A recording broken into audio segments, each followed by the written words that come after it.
गया था क्या?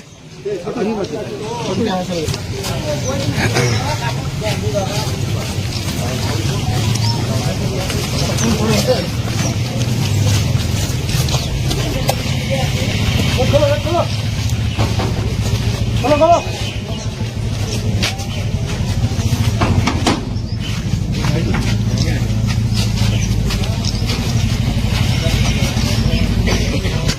आपको बताएंगे इन्फॉर्मेशन अभी। ठीक है, ये फोन पे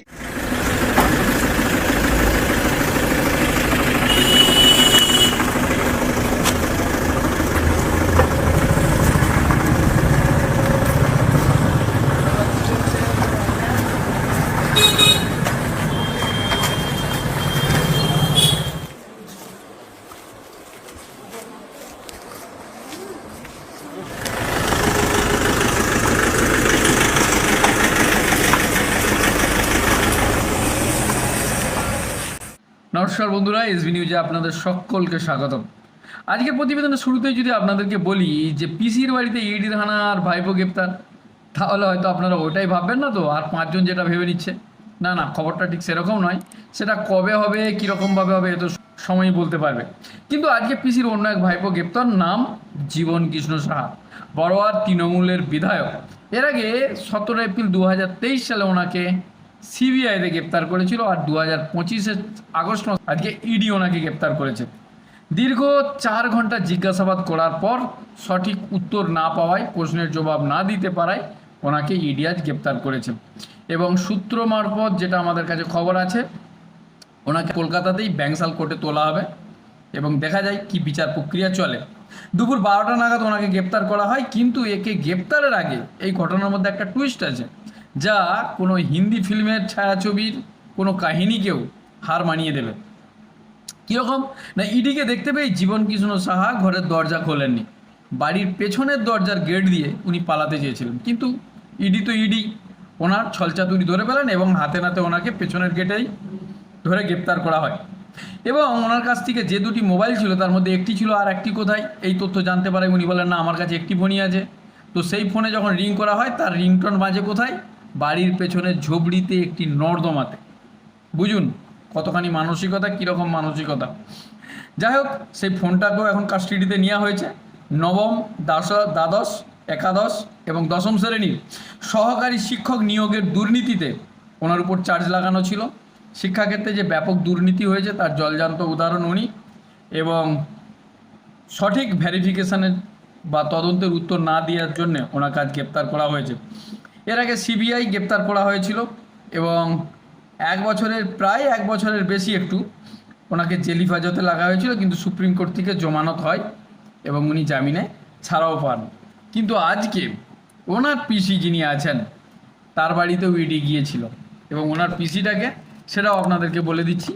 উনি হচ্ছেন বীরভূমের সাঁইথিয়ার 9 নম্বর ওয়ার্ডের একজন কাউন্সিলর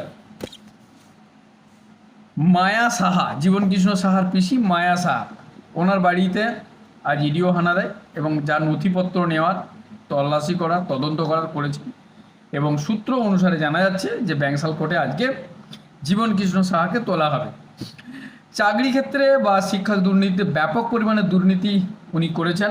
10, 12, 15 লাখ যেমন পেরেছেন, যার কাছ থেকে পেরেছেন, এবং সেই পয়সা কোথায় রেখেছেন এবং কিভাবে তার ইউজ করেছেন তার সঠিক জবাব দিতে পারছেন না। কিন্তু ইডির হাতে ব্যাংক স্টেটমেন্ট আছে, এটা ইডি সূত্রে জানা যাচ্ছে বা তাদের এই সূত্রে দাবি করেছে।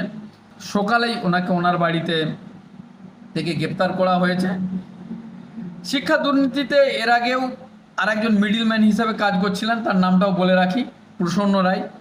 আজ পুরুলিয়ার হুচুকপাড়ার 5 নম্বর ওয়ার্ডে, পুরুলিয়ার হুচুকপাড়ায় 5 নম্বর ওয়ার্ড থেকে ওনার বাড়িতেও ইডি যায় এবং তল্লাশি করে।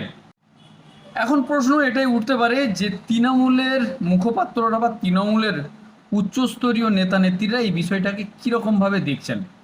তাদের হিসাবে যে বিষয়টি সম্পূর্ণই হচ্ছে একটা পলিটিক্যাল এজেন্ডা, ভোট পলিটিক্স যেটাকে বলে, ভোট ব্যাংকের পলিটিক্স, এটাই বিজেপি করতে চাইছে। কারণ মাস কয়েক পরেই বিধানসভার ভোট আছে এবং যেহেতু এখন এসআইআর নিয়ে একটা তর্কাতর্কির ব্যাপার চলছে, মহল গরম আছে, ওই বিষয়টা থেকে নজর ঘোরানোর জন্যেই নাকি এইরকম পদক্ষেপ নেওয়া হয়েছে। এখন প্রশ্নের মাঝে আর একটা প্রশ্ন তো আছে যে এরকম লুকোচুরির খেলা কতদিন চলবে, চুহা বিল্লির খেলা কতদিন চলবে। পেছনের বার যখন জীবন কৃষ্ণ সাহার থেকে দুটো ফোন বাজেয়াপ্ত করা হয়, তা থেকে কি নতুন তথ্য বেরিয়ে এসেছে, কি লেনদেন হয়েছে, কার কার নাম প্রকাশ এসছে, না ইডির তরফ থেকে কোনো সামনে এসছে, না কোনো প্রিন্ট মিডিয়া বা যারা মেন স্ট্রিম মিডিয়া সেখানে কোনো দেখা গিয়েছে, না বিজেপির যারা উচ্চপদস্থ নেতা নেত্রী আছে তারাই না এই প্রশ্ন করেছে। এখন জনগণের মাঝে এই প্রশ্ন তো থাকবেই যে ভোটের সময় হলে এইরকম একটু দেখাশোনা, এরকম একটু লোক দেখানো তদন্ত কারবাই চলে। এখন আপনাদের কি মতামত, যে সবসময় কান টানলেই হবে, মাথাটাকেও তো ধরতে হবে। ইডি যেটা সেন্ট্রাল এজেন্সি, তারা কেন এই কাজ করছে না, বা বিজেপি কেন এই ব্যাপারে গভীরভাবে প্রশ্ন তুলছে না? এই ব্যাপারে আপনাদের কি মতামত দর্শক বন্ধুরা, আপনারা অবশ্যই কমেন্ট বক্সে লিখে জানাবেন। আর দেখতে থাকুন এসবি নিউজ। এখন আমায় অনুমতি দিন, ভালো থাকুন, সুস্থ থাকুন, জয় হিন্দ, জয় ভারত।